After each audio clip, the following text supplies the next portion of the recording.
In today's video, I'm going to teach you how to log in to Hotmail.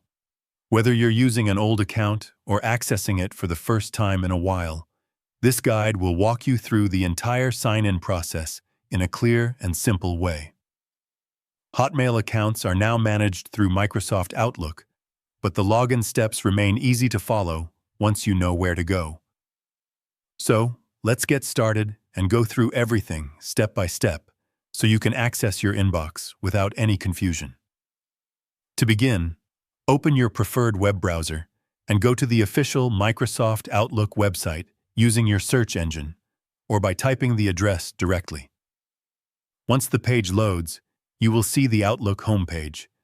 Look for the Sign In option located at the top right corner of the screen and click on it. This will take you to the login page where you can start entering your account details. The page may take a moment to fully load depending on your internet connection.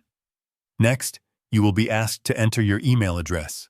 Type your full Hotmail email carefully into the field provided, making sure every character is correct to avoid any sign-in issues. After reviewing it for accuracy, click on the Next button to continue to the password step. On the next screen, you will be prompted to enter your password.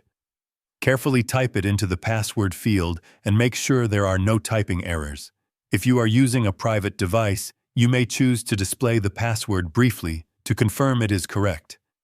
Once you are ready, click the Sign In button to proceed.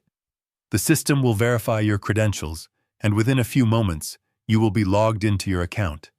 You may also see an option asking if you want to stay signed in. If it is your personal device, selecting Yes can make future access faster. But on shared computers, it is safer to choose No.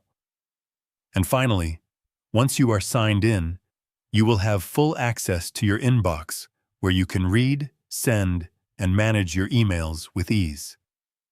Take a moment to familiarize yourself with the interface so you can navigate smoothly in the future. Always remember to sign out when using a public or shared computer to keep your account secure. This simple habit helps protect your personal information. If you found this video helpful, let me know in the comments. Give it a like, subscribe to the channel, and don't forget to hit the notification bell.